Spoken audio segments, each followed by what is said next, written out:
নমস্কার বন্ধুরা, রিমি লাইফস্টাইল চ্যানেলের আর একটি নতুন ব্লগে সকলকে জানাই অনেক অনেক ভালোবাসা ও অভিনন্দন। আশা করি দূরে কাছে যে যেখান থেকে ভিডিওটা দেখছো সকলে ভালো আছো, আর তোমাদের ভালোবাসায় আমিও খুব ভালো আছি। বন্ধুরা, আজকের ভিডিওটাতে শুরু করলাম রান্নাঘর থেকেই।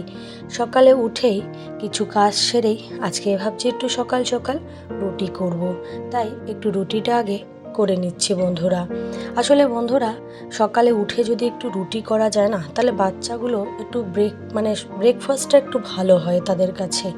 আর ওই সকাল সকালে কী বলো তো, সেইভাবে তো আমার টিফিন করা হয় না, তাই একটু সময় পেলে আমি বা সময়ের আগে উঠলে, মেশিনের কাজ না থাকলে আমি একটুখানি ভালো টিফিনটা করাই চেষ্টা করি।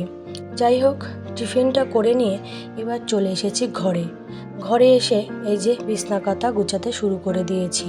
বিছনা কাঁথাটা তাড়াতাড়ি করে গুছিয়ে নিচ্ছি, আর ঘরের অন্যান্য কাজগুলো আগেই সেরে ফেলেছি। এখানে ছেলেমেয়েরা একটু ঘুমিয়ে থাকে তো, আর আজকে সকালে না একটু ঠান্ডা পড়েছিল, তাই ঠান্ডা পেয়ে ছেলেমেয়েরা একটু বেশি সময় ঘুমিয়েছে, তাই বিছানাটা তুলতে একটু দেরি হয়ে গেছে। আর গরমকালে বিছনা তুলতে বেশ ভালো লাগে, কেন বলো তো, এখন আর তেমন কম্বল কাঁথা এসব ব্যবহার করা হয় না, তাই অল্প আধটু থাকে, খুব তাড়াতাড়ি বিছানাটা পরিষ্কার করা যায়। যাই হোক বন্ধুরা, সেই প্রতিদিনের মতন তোমাদের কাছে একটাই অনুরোধ, ভিডিওটা লাইক দিয়ে দেখা শুরু করো, আর ভিডিও শেষে সুন্দর একটা কমেন্ট করে আমার পাশে থেকো। আর নতুন যারা আজকের এই ভিডিওটা দেখছো, ভিডিওর কোনো অংশ যদি তোমাদের ভালো লেগে থাকে, তাহলে অবশ্যই সাবস্ক্রাইব করে আমার পাশে থেকে যে আমার সাথে এগিয়ে চলো 2 পা। যাই হোক বন্ধুরা, কথা বলতে বলতে অনেকটা কাজ আমার হয়ে গেছে, আর বিছানাটা প্রায় গুছানোই ছিল, অসুবিধা হচ্ছে না। তার পাকে ভাবলাম একটু খাটটাকে মুছে নিয়ে যাই।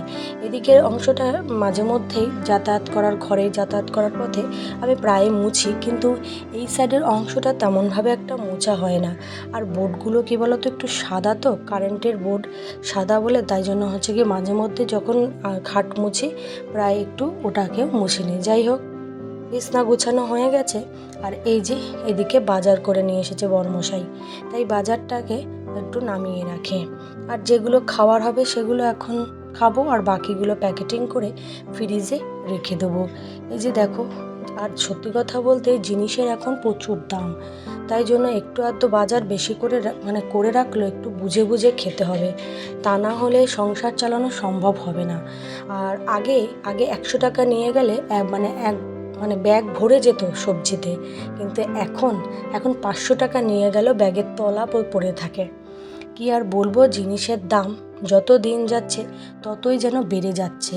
আর সত্যি কথা বলতে এখন আর তেমনভাবে কাজের ব্যস্ততার চোটে হাটে যাওয়া হচ্ছে না, তাই একটু বাড়ির কাছ থেকেই বাজারটা করা হয়, একটু বেশি করে করা হয়, কারণ যাতে একটু সাশ্রয় করা যায় আর একটু হিসাব মতন চলা যায়। সত্যি কথা বলতে এই জীবনে টাকা সঞ্চয় করা অত্যন্ত প্রয়োজন, কারণ টাকা যদি জীবনে সত্যি কথা না থাকে, তাহলে বিপদে আপদে সত্যি কথা বলতে চলা সম্ভবই নয়। হ্যাঁ, এবার বলতে পারো ভালোবাসাও থাকাটা দরকার। শোনো, ভালোবাসার সঙ্গে সঙ্গে অর্থেরও সঞ্চয় করা অত্যন্ত প্রয়োজন, কারণ অর্থ সঞ্চয় যদি করে না রাখো, তাহলে দেখবে তোমার আপনজনও তোমার বিপদে পাশে এসে দাঁড়াবে না। এটা আমার জীবনে অনেকবার ঘটেছে বন্ধুরা।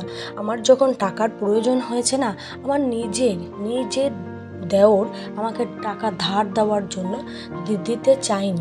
ধার দিতে চাইনি। কি বলবো, তখন আমার কিছু টাকার খুব প্রয়োজন ছিল, যেহেতু আমি জমিটা নিচ্ছিলাম, সেই মুহূর্তে আমার কাছে কতগুলো টাকার শর্ট পড়ে যায়, কম পড়ে। কিন্তু তখন আমার দেওরের কাছে টাকা চাইতে গিয়েছিলাম। দেওরের কাছে টাকা আছে আমি নিজেই জানি, কিন্তু তাতেও সে বলেছে আমার কাছে টাকা নেই, আমি টাকা ধার দিতে পারবো না। বন্ধুরা, বিপদের সময় কিন্তু আসল বন্ধু বা কে শত্রু সেটা কিন্তু চেনা যায়। বরং আমার পাশের বাড়ি থেকে আমার আত্মীয় না, সে আমাকে টাকা ধার দেয়। যাই হোক, ব্যক্তিগত একটা কথা তোমাদের সাথে শেয়ার করলাম। করতে করতে সবজি গুছানো হয়ে গেছে। আর এই যে দেখো, সব ঝুড়িতে ঝুড়িতে সাজিয়ে রেখেছি। আর যেগুলো ফ্রিজে রাখবো সেগুলো প্যাকেটে ভরে রেখেছি। আর এই যে এখানে পুঁই শাকটা আজকে অর্ধেক করব, বাকিটা আবার ফ্রিজে তুলে রেখে দেবো। এই দেখো কটাটা, মানে দেখে কটা আর বাজার, কি আর বলবো। যাই হোক বন্ধুরা, আর এই যে আজকে না একটা ইউনিক রেসিপি, এটা আমি ইউটিউবে দেখেছি বাংলাদেশি কুকবুক এক দিদিভাইয়ের কাছ থেকে। সে এরকমভাবে রেসিপিটা করেছিল, বেগুনটাকে ভেজে ধনেপাতা পেঁয়াজ লঙ্কা দিয়ে মেখেছিল। বেশ ভালো লেগেছে আমার তার এই ইউনিক রেসিপিটা, তাই আমিও একটু ট্রাই করে নিলাম। যাই হোক বন্ধুরা, মাখা হয়নি, রেখে দিয়েছি সমস্ত কিছু তোমাদেরকে দেখিয়ে। এই যে এবার চলে এসেছি বাসন মাজতে। আর ঘর মোছা, ঘর ঝাড় দেওয়া, কাপড় কাচা, বাসন মাজা, এটাই তো একটা সাধারণ ঘরের বউয়ের লাইফস্টাইল। কি আর করা যাবে বলো, এগুলো তো মোটামুটি আমার ভিডিওতে রাখতেই হবে, নাহলে আর কি দেখাবো বলো। দেখানোর মতন কিছুই তো আর বাকি থাকে না। যাই হোক, একটু যেহেতু বৃষ্টি হচ্ছে তাই স্ট্যান্ডটা বাইরে আনিনি, আর স্ট্যান্ডটা তেমন একটা আনা হয় না, তাই মেয়েকে দিয়ে ধরিয়েছি কিভাবে নাড়াচ্ছে দেখো।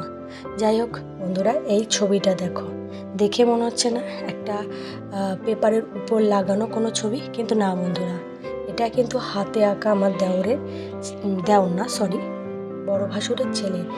দেখো কত সুন্দর আঁকাটা এঁকেছে, অসাধারণ আঁকা। যাই হোক, এই যে কটা লজেস এনেছি, হাতে নিয়ে একটু ভিডিও করছি, আমার ছেলের তর সইছে না।